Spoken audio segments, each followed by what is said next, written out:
แก้มก็เต็มได้บัดนี้แข่งขากระบิ่งเดือนนี้เป็นยังเดือนนี้รุ่นก่อนว่าสิเป็นเพศใด3 เดือนจึงฮู้เฮาก็ยังสิไปกวดเทื่อนึงอีกอันนี้ก็คือบ่เฮียงพาไปกวด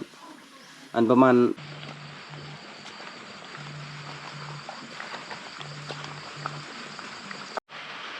อะไร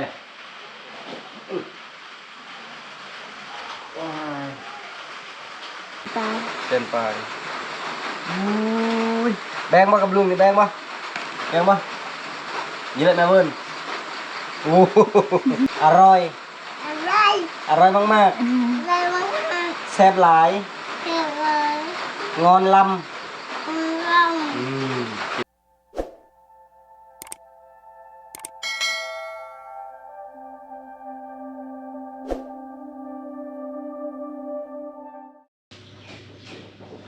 สวัสดีพี่น้องสวัสดียามแรง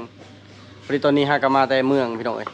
เข้าไปตัดผมเลยก็ไปซื้อน้ำ22 ตุกซื้อไว้ซื้อลายไปนี่แหละได้กินดนคันซื้อซ้ำ4-5 ตุกเบิดแล้วก็ไปซื้ออีกกับน้ำมันรถมันก็แพงแน่สิปลูกผักขุดนานผักแต่เมื่อวานนี่ขุดเรียบร้อยเลยให้บ่พังซอยนานหนึ่งแล้วบ่ยังขุด2 นานนั้นแล้วก็นานนี้ท่านี้ปลูกครบทุกอย่างเลยเพราะว่าจะเป็นหัวชีไข่ขิงข่าหอมปีหอมปอมผักเลิศอีเลิศยังครบหมดเลยนะตามนั้นแต่กับขยายพันธุ์ผักเน่าเรือผักขะนะ2 คุมแล้วกันหน่อไม้เลี้ยงนองผักบัวผักหอมมักมักเพชรมักถั่วเป็นหัวส่วนหลังบ้านแต่ว่าตอนนี้คือมีตะนางแล้วยังบ่มีเวลาออมบริเวณนี้เลยออมเบิดตัวนี้เลยสิปลูกไปเลยบัวจะเป็นหมู่คุงอันนี้คือส่วนหลังบ้านเฮาเฮ็ดจังจังทำไมจะคือว่าเฮ็ดเลยเห็นออกมายังคือยังถามอยู่คือว่านั่นเป็นจะได้สบายดีอยู่บ่ช่วงนี้สบายดีคลิปก่อนจะว่าค่อยบ่ได้สบายดีค่อยสบายดีกับเจอยันลืม มือดองล้านนั่นล่ะวะพาสมอนไปสัมผัสบรรยากาศดองแถวเขตชนบทอันใดที่บ่เคยเห็นก็เห็นเนาะอันใดที่บ่เคยฮู้ก็ฮู้บัดนี้เดี๋ยวไปดองเฮ็ดกินเอง กินแล้วล้างถ้วย เจ้าคิดว่าจังไดแบบว่าแตกต่างกันบ่ต่างแต่ก็คักแล้วเนาะแบบสบายแฮะนะจะกินไม่ได้ก็เฮ็ดเอาเฮ็ดสบายดีกันนี่สบายดีสบายดีผู้ของใหม่ปันให้ไม่เท่านี่เด้อ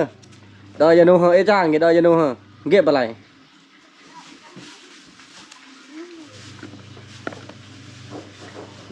อันก็ถ้าเทียบกับอันเผาผู้ไทยหรือว่าเผาลาวนี่แตกต่างกันหลายเด้มันแบบละทึ่งนี่กับมันบางเขตมันก็ยังมันก็เริ่มมีการปรับเปลี่ยนคือเทวานเฮาหลักๆกันเฮือนเฮาเองก็เปลี่ยนไปหลายแต่ว่าเฮือนอื่นนี่ยังแบบนั้นอยู่นะอันนั้นคือแบบนับถือแบบเก่าๆเลยแบบนั้นนะคิดเบิ่งงัวนั่นโตนึงนะเขาแบ่งให้ทางเคยไฟเคยแต่มีแต่ค่านาค่านึงแล้วก็ก้นเท่านั้นต้องเฮ็ดกินนะพอแล้วแต่เจ้าต้องไปซื้อไปหาซอกเพิ่มอีกบัดนี้ทั้งที่เป็นงูเห่าก็โยบว่าบ่แค่ไปดองค่ะแบบว่าทางได้บอกแล้วทางนั้นฮับเนาะแบบว่าทางภาษาบอกกับต้องภาษาต้องเป็นผู้ฮับห้องแขกสินะแม่นบ่คือแบบทางละลุ่มซะเนาะคือผู้ไทยกะพัดว่าบอกไปเลยไปกินน้ำกันบ่แนวแบบนี้หั่นนะนี่ก็มีแขกเพิ่นแขกโตบ่ต่างอะไรบ่แน่แม่นมันก็หลายอย่างอ่ะแหละคือข่อยนี่เป็นคนนึงแต่ที่บ่มักไปดองแถวแค่นี้นอกจากมันกรณีจำเป็นคือพี่น้องลูกหลานแบบนี้นะปะบ่ได้คันว่าห่างๆแน่นี่บ่ค่อยได้ไปเด้มันกินข้าวกับส่วนหลายข้าวนี่เขาจะเน้นเอาข้าวเก่าที่สุดให้เฮากินแบบนี้นะบางเทื่อข้าว3-4 ปีจนบ่มีน้ำหมวกจนแบบแข็งปั้นบ่ติดแบบนี้นะเขาขึ้นเอาเขาก็แล้วมันบ่เปลืองคนกินบ่หลายนะ อันนี้คือบ่แม่นว่าเขาอึดข้าวอึดน้ำนะอันนี้คือเว้าตัวจริงเลยคือเคยเห็นแล้วก็พากันเว้ากันสมมุติว่ากินข้าวบ่เบิดก็ถือว่าบ่เปลืองใช้งบบ่หลายแบบนี้นะบัดนี้เรื่องผักหญ้าข้าวขิงเจ้าต้องเอาไปเองมีดผ่าเคียงยังเอาไปเองแบบนั้นกินแล้วล้างเอง ถ้วยบวงเอาไปเองสลดสไลด์ยังเอาไปเอง ถามว่าลำบากบ่คือเข้าพุทธสิ้นมันก็ธรรมดาแต่ว่าบ่เคยนี่ก็ถือว่าแปลกใหม่ บอกกับบ่ถึงขั้นว่าลำบากเห็นมันก็สิได้ ต่อไปจะ สบายอยู่ ต่อไปจะสิเห็นหลายอย่างอยู่แล้วขึ้นมาอยู่ คือตอนนี้แซลมอนก็ขึ้นมาอยู่พี่เรียบร้อยแล้วเพราะว่าพักเรียนแล้วหากขึ้นมาวันนี้วันศุกร์นี่เป็นมื้อวันเสาร์กำลังจับหน่อไม้แกงหน่อไม้ตอนแรงมามื้อที่2แล้วพอดีพาแซลมอนไปซื้อเครื่องของอันนี้ประพางมาซอยสวัสดีประพาง ไปดิไปดิพ่อแม่พี่น้อง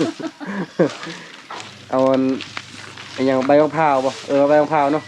เดี๋ยวข้าวห้าว มันใบมะพร้าวสิจูดแล้วก็พากันปลูกผักโดนนี่ซื้อในผักในหยังเฮ็ดนํกันนะแต่เพราะว่าไปป่าก็สบายบ่ได้ซื้อวิกฤตแบบนี้น่ะอันใดหาเป็นก็หาเองอันใดหาได้ก็หาไปเองนะซื้อเบิดก็บ่ได้คือหน่อไม้นี่ก็บ่ได้ซื้อแซลมอนเอามาแต่บ้านว่านี่ เอามาแต่เหินเด้เอาขึ้นมาปลูกอยู่ผิดแต่2กกอย่างอีกกกหนึงลำหนึงในห้องน้ำเลย คือเดี๋ยวนี้แบบอ้วนขึ้นเบิดเดี๋ยวนี้นะ ให้เว้า บ่ เก่าๆแล้ว คือหน้าแก้มก็เต็มได้บัดนี้ แข้งขากระเบ้งเดี๋ยวนี้เป็นหยัง เป็นหยัง เป็นคนคือเก่าหรือเป็นคนใหม่ เขาว่าผัวเร่งดีนี่เขาว่ามีตุ้ย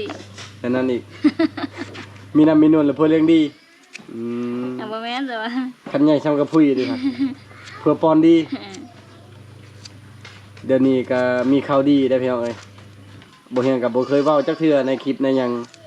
หากก็สิเว้ามื้อนี้แหละ แจ้งให้พี่น้องได้ฮู้ได้รับทราบ ทั่วถึงภัยที่คำเบิ่งคลิปนี้ ตอนนี้บ่เฮียงกับแซลมอนมีน้องแล้ว แต่ยังบ่ฮู้ว่าเป็นเพศใด บ่ฮู้ว่าจะเป็นผู้หญิงหรือผู้ชาย แต่ว่าคือตอนนี้ประมาณจักเดือนแล้วเฮ้ย สอง 2 เดือนแล้วเนาะน่าจะ2 เดือนถ้า3 เดือนก็คือฮู้ว่าเป็นเพศหญิงเป็นเพศชาย แต่ว่าตอนนี้คือยังบ่ฮู้อยู่ว่าเป็นเพศใด แต่ว่าเพศใดก็ฮักคือเก่านั่นแหละพี่น้องเอ้ย เพศใดก็ได้ เพศใดก็ได้ขอแต่ว่าเป็นคนดีหรือพ่อ อย่าไล่ใจคือพ่อมัน บ่ได้เพอมันบ่ได้ใจใดบ่ได้เลือกคือแม่มันได้ แม่มันน่ะเลือกจนตัวเองเท่า แม่บักดำ มีแต่ผู้แหละพี่น้องถ้าเบิ่ง 3 เดือน 3 เดือนจังได้ลุ้นเดือนนี้ลุ้นก่อนว่าสิเป็นเพศใด3 เดือนจึงฮู้เฮาก็ยังสิไปกวดเทื่อนึงอีก อันนี้ก็คือบ่เฮียงพาไปกวด อันประมาณ3 อาทิตย์แล้วเนาะแต่เฮาไปกวดนะเป็นอาทิตย์ที่3แล้วเฮาไปมื้อวันนั้นมื้อวันศุกร์บ่แม่นเนาะมื้อเฮาไปสิโปนนั่น จุกบ่ วันศุกร์แล้วกวดแล้วเฮาก็มาเลยมื้อนั้นขึ้นมาบ้านเลย แล้วก็ช่วงหลังนี่แซลมอนก็ขี่รถจักรเที่ยวไปเองนะเที่ยวไปสอน เพราะว่ารถใหญ่ก็บ่ไหวน้ำมันรถและอีกอย่างบ่เฮียงก็เล็งกับเวียกเล็งไว้ปลูกมันทาแซลมอนจนแล้ว ส่วนหนึ่งแซลมอนก็ปลูกนำส่วนที่2ก็บ่ได้ปลูกนำคือตอนนี้นั่นภาระหน้าที่ของเฮาก็ถือว่าเกือบสำเร็จหลายอย่างแหละส่วนมันของเฮาก็สำเร็จไปแล้วเกือบแล้วนะอีกประมาณคู่หนึงก็ตอนนั้นสิแล้วแต่บ่อนหนึงบ่อนเฮาดุดยกล่องไทยนั่นน่ะกันแล้วยังแต่พุ่นแหละพักหน้าบุญพุ่นนั่น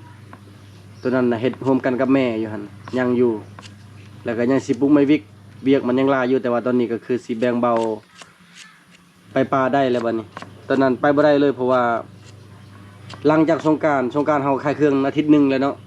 กลับมาตอนนั้นก็เล็งก้นมันขายได้12 ล้าน5รถไทยบัดนี้ไทยเบิด7 ล้าน5แล้วก็ปลูกบัดนี้ปลูกก็ประมาณ 7-8 แสน แต่แซนบ่จะจ้างคนปลูกนะ แม่นเจ็ดบ่แม่นนะมื้อนั้นเท่าไหร่มื้อนั้น7 แสนแล้วมื้อนั้นบ่เบื่อไปคนเดียว เป็น8 แสนจ้างเขานะจ้างปลูกเป็น8 แสนแล้วก็ ไปทางนี้เลยเลย ทางใดทางนี้น่ะ2,500,000มื้ออันเฮาจ้างได้ครับแรกได้50,000ต่อคน5 คน2,500,000บ่ไรเฮาเองก็เบิดทำนี้แหละแต่ว่าเวียกกันยังมีอยู่ยังมีปลูกไม้วิกต่อเวียกมันหลายอยู่พี่นะจนเราก็ไปดำหน้านำเขาเขาไอ้เคยอีกจากอันนั้นนี่แต่ว่าเขาก็บได้ถ่ายคลิปให้พี่น้องได้เบิ่งช่วงเวียกวุ่นแหงคือบ่เฮียงกันสุดขีดแล้วแหละเล็งสุดขีดเลยเล็งก็คือให้มันแล้วนั่นแหละเล็งปลูกมัน เล็งคายมันเล็งเฮ็ดนั่นเฮ็ดนี่ตอนนี้ก็คือเกือบสำเร็จแล้วมีแต่ทันเด็กนะคน หาเวลาเข้าป่าแล้วนี่แต่ว่าตอนนี้ก็คือกังวลน้ำฝนนั่นแหละคันฝนบ่มาถือว่ามันเฮานี่ลำมันเฮาน่ะเบิดแล้วนะมันบ่มีบนชื่อลำมันแล้วก็บ่มีบนคอลำมันเฮาก็เบิดแล้วคันว่าฝนตกก็ถือว่าเวียงเฮาก็เริ่มเบิดแล้วเพราะบ่เฮียงเล็งแซลมอนแล้วอาศัยมาแต่วันเสาร์อาทิตย์น่ะวันเสาร์อาทิตย์บางเทื่อก็มีเวียกเฮ็ดแล้วก็บ่ได้ไปและคือวันจันทร์เราลงไปบ่เฮียงก็เล็งปลูกเล็งหยังจนจากแล้วแหละเพราะว่าพี่กายไปซื้อนี่เฮ็ดกับแม่ส่วนเราบ่เฮียงจะเอาเงินให้แม่และแม่นำคนแบบว่าให้เขาเจ้าปลูกซอยจ้างคนปลูกแบบนี้แต่ปีนี้นั่นแม่เฮ็ดแต่แม่แล้วบัดนี้เฮาก็ไปปลูกซอยแม่เครื่องมือเนาะปลูกซอยแม่เรียบร้อยคือส่วนจำปาก็แล้วส่วนแม่ก็แล้วส่วนพ่อก็แล้วเพราะในเฮือนนี่เฮ็ดคนละส่วนได้แม่ก็เฮ็ดต่างหากพ่อก็เฮ็ดต่างหากจำปาต่างหากดาต่างหากและบ่เฮียงก็เฮ็ดกับแซลมอนและส่วนดานี่แม่นบ่ทันได้มาบ่ทันตอนต่อไปนี่อาจสิเป็นส่วนของดาแหละซอยกันปลูกนำกันแบบนี้คันผู้ใดบ่มาก็บ่ได้ปลูกซอยคันผู้ใดมาก็ถ้าอยู่เฮือนก็ปลูกนำกันแบบนี้อยู่บ้านเฮาฟ้าตอนนี้เว้ายาวพุ่นแหละนี่เบิ่งแซลมอนจับหน่อไม้พร้อมนี่อันนี้คือสาเหตุที่บ่เฮียงบ่ได้ไปถ่ายคลิปลายมือพี่น้องเอ้ยตั้งแต่ดองลานกับบ่เฮียงก็บ่ได้อยู่เลยแต่ละมื้อน่ะเบิดมื้อเบิดจนค่ำมาแต่สวนนี่ปีนี้หนักได้ปีนี้นะเป็นพ่อคนแม่คนแล้วกันอันใดก็ต้องได้เฮ็ดแล้วบัดนี้ เฮ็ดใช่ เฮ็ดรอดลมรอดตายก็ยังบ่มีคือหมู่นี่ กระบอกแทงเด็ดไหม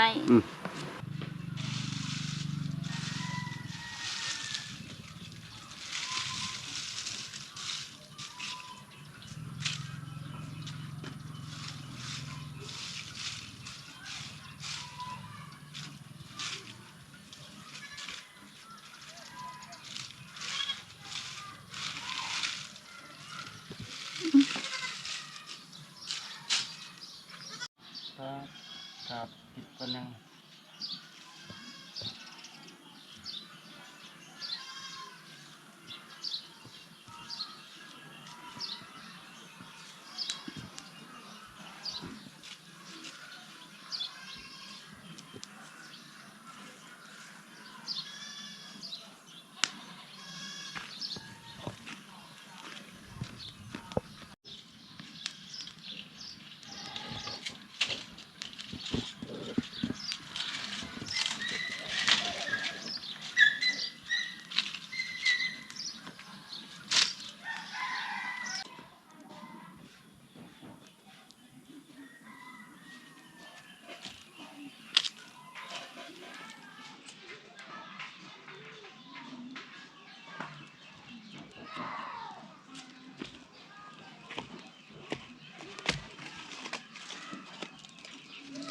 แล้วหน้าเขาบังคับแล้ว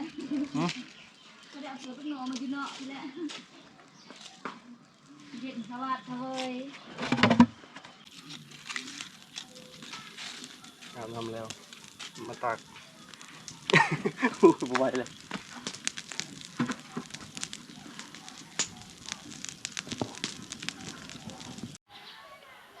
เบิ่งมืดมาอีกเลยนี่คือฝนอยากตกนี่ตกให้แน่แม่พอมันสิงามนี่ไปตัดภาพมาตอนนี้น้องใหม่หมดน้ำที่สองบ่น้ำที่สองนะเรื่องครับอันนี้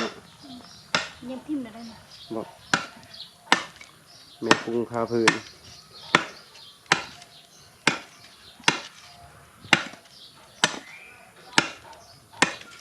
ผ่านมาก ตอนนี้จูด3 กองเรียบร้อยแล้ว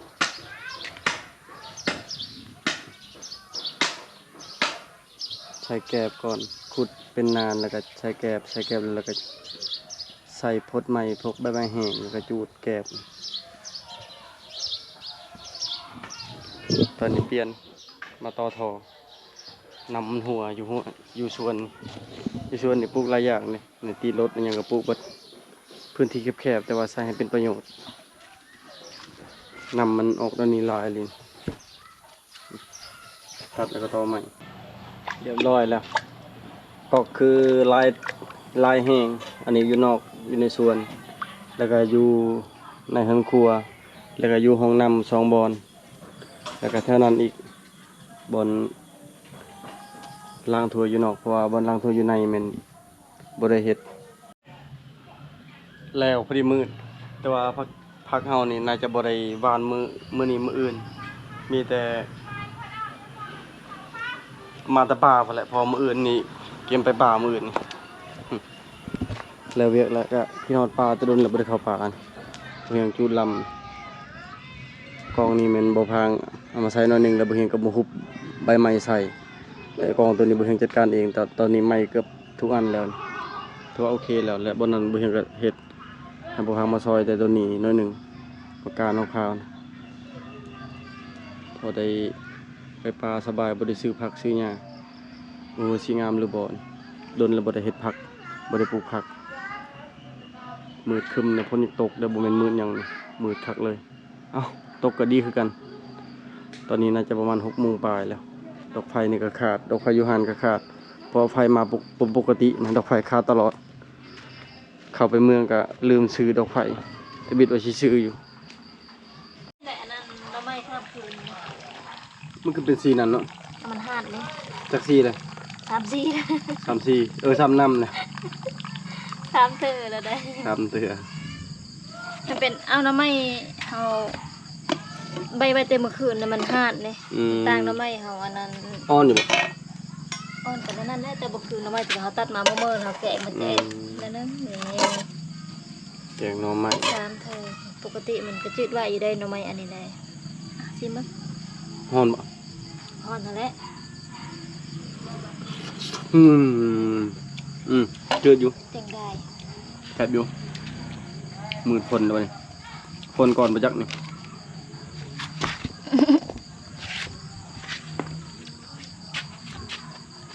กินแกงหน่อไม้พี่มือแม่บักดำ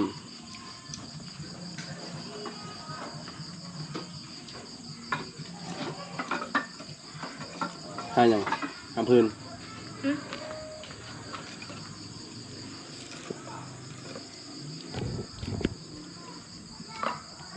บ่อยากดังอยู่ในก็เลยมาดังอยู่นอกอยู่นอกมันโล่งกว่าอากาศ ที่ไหนจะโอ้ยว่าแมนอยู่ไหนหนึ่งเข้า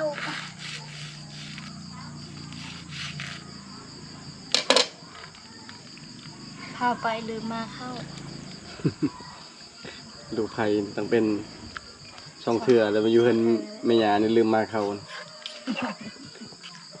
มาเมื่อทับอิฐอ่ะ อืม แกบ่ได้มาเข้า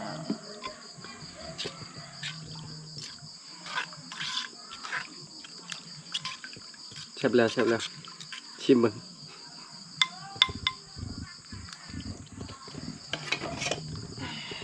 เอ็นแล้วบ่ไหน ทอก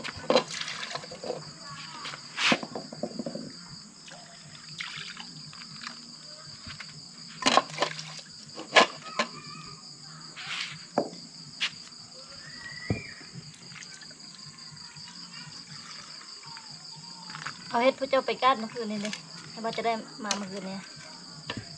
แม่น เฮ็ดขาว คือไปใส่เขียดแมวกินบ่ได้ เมื่อคืนนี้เสียดายทางการเนาะบ่พังยืมบักใหญ่อยู่ลิบ่ตายไปการเมื่อคืนอยู่แถวบ้านก็ไปหากินอยู่แต่บ่เหียงบ่ค่อยถ่ายคลิปเพราะว่าถ่ายก็ไปหากินกลางคืนมันถ่ายกับวิวมันบ่ได้นะบรรยากาศมันบ่ค่อยดี และบางมื้อก็ได้บางมื้อก็บ่ได้แบบซี่นะก็เลยบ่ได้ค่อยถ่ายคลิปอยู่บ้านมันเมื่อยแน่พี่น้องเฮ็ดเวียกแต่เช้าเท่าค่ำแล้วก็บ่ค่อยได้จับกล้องเดี๋ยวนี้ก็ ก็ได้อยู่มัน ว่างหาก็ได้อยู่มื้อนี้พักผ่อนมื้อนี้พักผ่อนก็บ่ได้พักเลยเข้าเมืองแต่เช้าถ้าซื้อน้ำกลัวฮอดเข้าธนาคารไปตั้งแต่9 โมงจนมาบ่าย 3แม่นบ่3 โมงปลาย ทำกว่า โอ้ยพี่น้องเอ้ย ต่างกันก็จะบันดงเนาะ บันดงน่ะ10 นาที ไว้ได้บันดงนะเฮาไปเฮาเอากระตุกลงแล้วก็ว่าให้ใบเขาไปผู้ล่างก็ล่างเนาะจอด บ่ทันลมนำจะบ่ทันมาแล้วเขาจะว่าเขาบ่ล้างเขาทำเจ้าเขาล้างอยู่บ่อยู่พุ่นคนหลายอยู่ผีมีแต่2 คนใต้ต้นเขาอยู่ผู้หญิงน่ะ ช่องคนบะ 2 คน แหนมไปเห็นงามๆหน้าขาว อืม เฮ็ดอันนี้ในดอน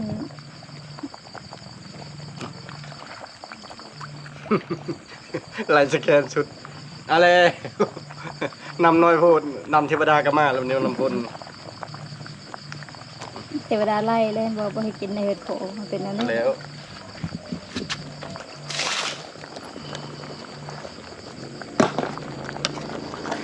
ให้เก็บบอลนี่นะ เก็บยัง นี่ เก็บเลยใส่หั่นเลย อันนี้เดี๋ยวล้างบ่ ล้าง เดี๋ยวเอาไปช่อย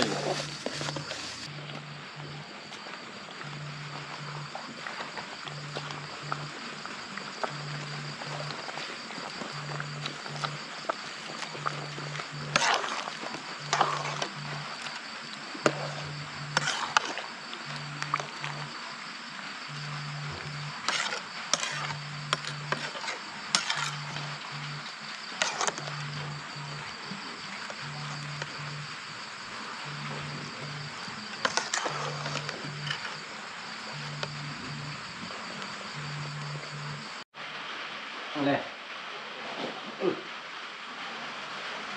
ว้ายอุ้ยสวยเขาจะเดียวกับโทรศัพท์ตกซ้ำมาเลยจากได้ของเชือเขานี่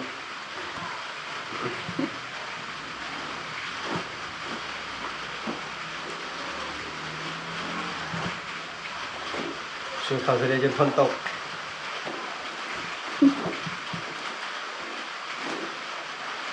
ปลาเขานี่แข็งใช่ปะ คือได้ให้ซื้อเขาผู้แปลงรถ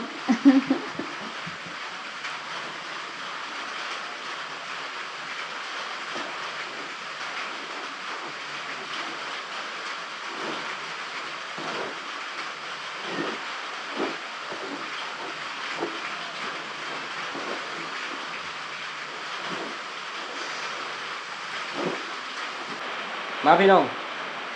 กินข้าวแรงนำกันข้าวแรงพร้อมกันข้าวเที่ยงเลยเข้าเมืองเราบ่กินข้าวเที่ยงเลยแต่ละคน แม่กับเจนนี่กับผู้ ทางนี้เฮ็ดก่อนเลยที่เพิ่นหามา มีดอกกระเจียวนำดอกกระเจียวที่ FC เพิ่นฝากให้30ปีก่อนมาแหละปลูกอยู่นานก็พอได้เป็นอยู่พอได้เก็บอยู่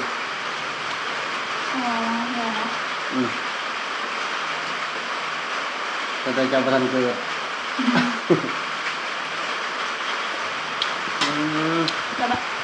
แซ่บ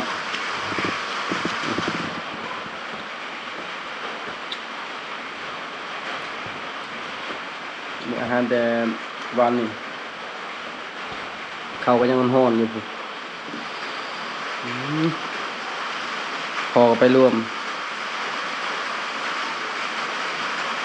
แม่เนี่ย เอา ย่าเลย จักจะไปทางไหนเดี๋ยวมัน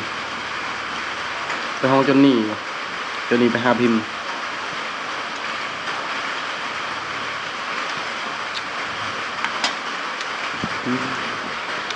แซ่บดีพี่น้องเว้ยกินดูเพื่อผมว่าจะกินแต่เมื่อวานนี่แต่บ่มีอันนี้เนาะบ่มีเครื่องแกง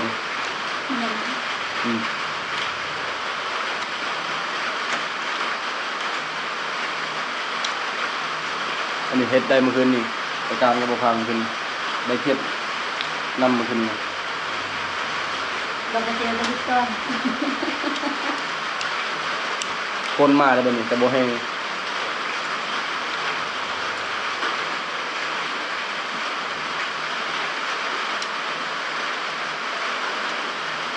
2 ถ้วยก็เลยกินทาพ่อแม่อยู่พอยันดึกมาแล้วจะสิได้มา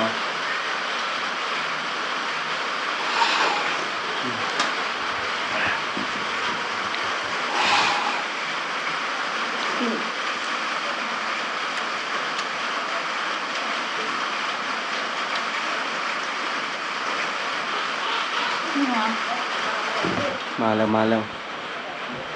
พิมพ์เบอร์ยอมเมื่อวานเลยสบายดีพิมพ์เอ้าบ่สบายดีป่ะ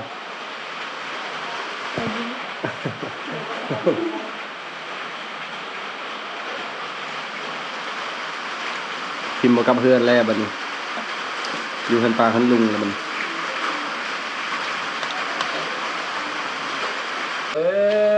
พาทุเรียนให้เจนนี่กินกับปลาเจนนี่ก่อนแล้วได้ว่าเขาพานี่ เห็นกับคลิปมึงเว้นนี่ พาเพิ่มเลย แล้วเดี๋ยว กินนั่นเปล่า ชุบเร็ว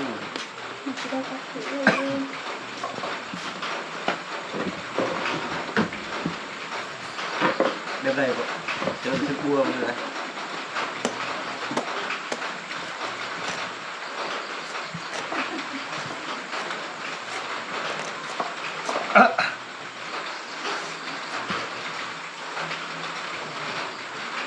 เจ้าหาจะชื่อตัวแต้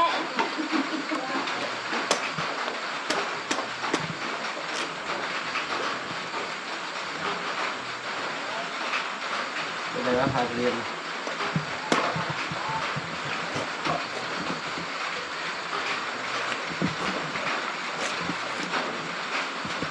หรือว่าจะถึงภูมันถึงบัวมันอ๋อเป็นอยู่โอ้ยหอมมะลิเบังตะกองยังรับเลยจนนี่รับแล้วตะกองเลย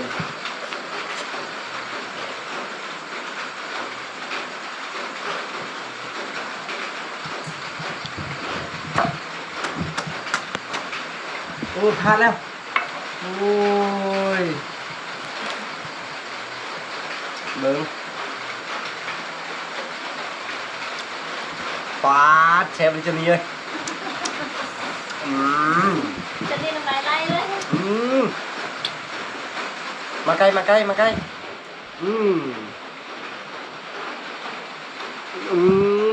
แซ่บเลยจะนี่เลย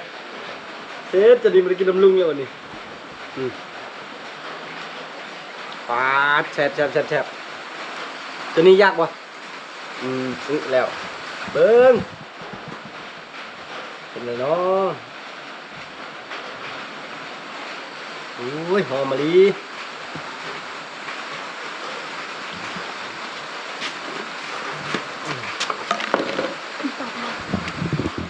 มาพี่อยู่พี่เอาไปเลยนี่จานโอ้ย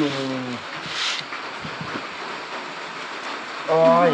พันหน้าตัวเอง โอ้ย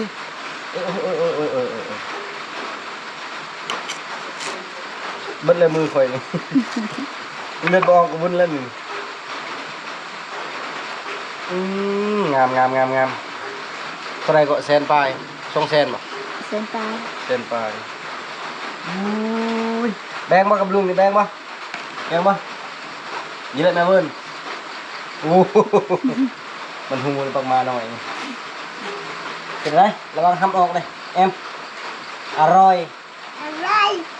มากๆแซ่บหลายงอนลำกินน้ำเบิ้งแต่กองไม่ได้กินแล้วนี่แซ่บบรีนี่ กินใส่ปลาดูแซ่บบรีนี่ แซ่บว่าจะนี่แซ่บแซ่บ เบิ้งเป็นเรื่องวันนุ่มนอก เนี่ย กรอบ ตอนไหนวะประมาณนึงนุ่มในกรอบนอกบ่แม่น ขอบนอกนุ่มใน กรอบนอกนุ่มในเนี่ย ดีกรอบคน เอาแม่มานั่ง ปลาเรา มานั่งตั้งตรงนี่นะมันนะปิดแล้วมันนะ ตัวนึงชอบที่ นี่จะปั่นนะ อันนี้นี่ แม่ว่าบ่แม่นปานใดแม่ว่าตอนนั้น FC พักมาฮอดพี่แล้วมันโมกเลยนะมันดำ เราตีกลาง อ๋อมันชุบแหง แม่เอ้าจะย่ามพี่ ใช่แล้วกันพาลงเลยถือภูมันกับยามันเขาแต่จะถึกมือเลยยา ปังตั้งนี่ อุ๊อุ๊ได้วะอุ๊ปัดนี่มีคักอลีลูกชายคอยนี่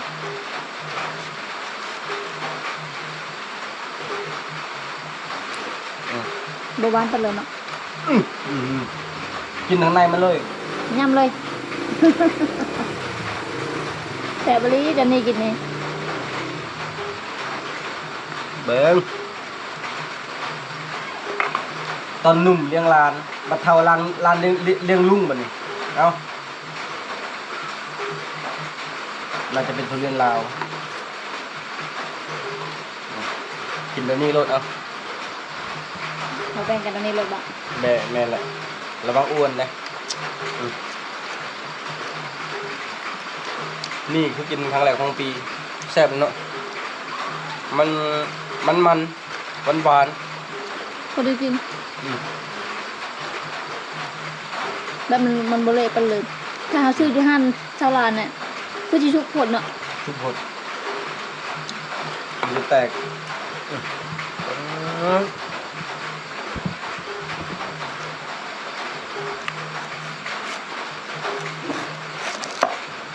แล้วปาดคายนี่ไม่ได้คายแล้วทุเรียนนี่ ไปน้ำมีดมัด อืม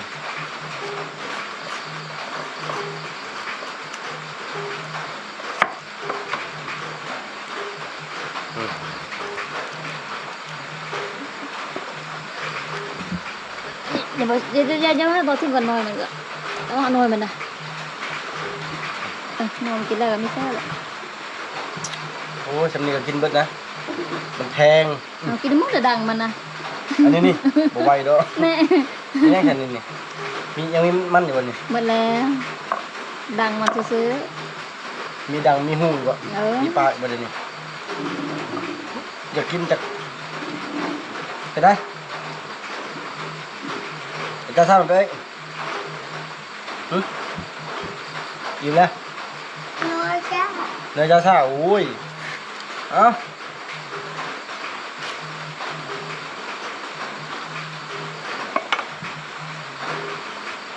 เมาอีแล้วแม่แม่นางก็ติดคันใดนะ ไปให้แม่เลย เพื่อจะหนีไปเท่าไหร่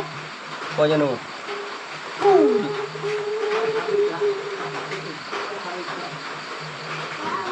เอา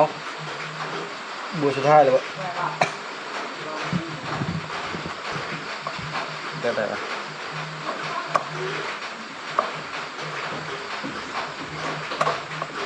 ไปแล้วได้ยาเลย ปีนแล้ว มันกินบางใหม่แต่มาแต่เมืองนี่เป็นระยะประมูลเอาบันนี้ให้ไม่ปุ้งมาดิ กินก่อน มันเริ่ม คักอะไรเนาะเลื่อมอ่ะในชั้นนี้ประจอเขาขายแซนปลายนะ อืม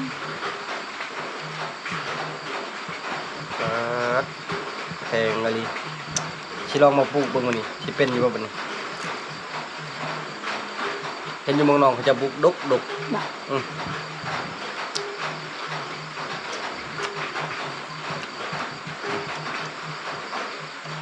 แซ่บต้องกินอันหนึงให้พอมันจริงๆจะเป็นอยู่บ่บันนี้เฮ้ย บ่มันอ่อน อ้อนบ่บันนี้นะ อืม กินข้าวอิ่มเรียบร้อยพอยังบ่มาอยู่มื้อนี้มีส่งงานหนึงก็คือเว้าความลูกของอ้าวพี่น้องพ่อหันปะกับผัวนะผัวติดยาติดหยังแล้วปะกันกลับมาบ้านชงเดือนปลายแล้วเขาก็หากันมาเว้าความนี่แหละบ่ฮู้ว่าไผเสียไผถูกไผผิดอันนี้ก็ยังบ่ฮู้พอยังบ่ทันมาไปแต่หัวค่ำส่วนบ่อนหนึงก็เป็นลุงพิมพ์เพิ่นเหย้ามื้อนี้มื้ออื่นกินแบเฮ็ดฮีดนะก็ยังบ่ทันไปบ่เฮียงก็คาเวียกแหน่เพราะว่าเกียมเครื่องของซักเครื่องของแล้วมื้ออื่นก็สิไปป่ากับบ่พางแล้วก็น้องไผเมียบ่พางหั่นชาวมอญไป4คนให้ FC ท่าเบิ่งคือตัวเมื่อกี้นี่ตัวบ่เฮียงว่ามีข่าวดีอะนะก็คือบ่เฮียงกับชาวมอญมีน้องแล้ว แต่ว่ายังบ่ฮู้ว่าเป็นเพศใดจังใดก็ ขอให้เป็นเกิดมาแหละสุขภาพแข็งแรงอันนี้คือตามเป้าหมายของเฮาอะนะและการที่เฮามีลูกเฮาสร้างครอบครัวแล้วเฮามีลูกเป็นอีกประสบผลสำเร็จอีกขั้นหนึงอะนะพี่น้อยบ่เฮียงก็คือดีใจแบบมื้อนั้นเห็นเพราะว่าบ่เฮียงลงไปพุ่นอันนี้น่าจะประมาณ3อาทิตย์4อาทิตย์ก่อนหมดแหละลงไปแหละซามอนกวดแล้วเห็นมันขึ้น2ขีดพากันดีใจเบิดบ้านบ่วันจะเป็นน้องเมียบ่เฮียงแล้วก็แม่เฒ่าพากันดีใจแต่บ่เฮียงยังบ่ฮู้เพราะว่ายังนอนบัดแล้วซามอนบอกว่าอันอาจสิมีน้องแล้วแต่ว่าบ่มั่นใจเฮาต้องไปกวดแล้วเพิ่นก็ลองกวดอีกตัวที่2ก็รู้สึกว่ามั่นใจขึ้นนะบัดแล้วแหละบ่เฮียงพาไปกวดอยู่เมืองสิโปนแล้วเพิ่นบอกว่ามีแล้วแต่ว่ายังบ่ฮู้เพศเพราะว่ามันบ่ทันฮอด3เดือนเพราะว่าเพิ่นบอกว่าถ้าฮอด3เดือนเฮาจึงฮู้ว่าเป็นเพศหญิงเพศชายแต่ว่าคือบ่เฮียงว่าติดอันนี้แหละเพศใดก็แล้วแต่ขอให้เกิดมาและสมบูรณ์แบบเกิดมาและสุขภาพแข็งแรงใหญ่มาและเป็นคนดีของพ่อแม่และเป็นคนดีของสังคมซำนี้ก็คือตามที่เราต้องการคือได้ลูกบ่เฮียงก็รู้สึกว่ามันก็มีความกระตือรือร้นเฮาผู้เป็นพ่อเป็นแม่แล้วก็เฮามันมีความผูกมัดอะนะมันเป็นครอบครัวที่แบบแน่นอนพี่น้องสำหรับคลิปนี้ขอจบไว้เพียงส่ำนี้ก่อนอื่นก็ขอขอบใจเบิดทุกคนที่เป็นกำลังแห่งใจจะได้ก็อย่าพลาดลืมกันเด้อพี่น้องเด้อติดตามไปคือเก่าไปก่อนเด้อพี่น้องเด้อบาย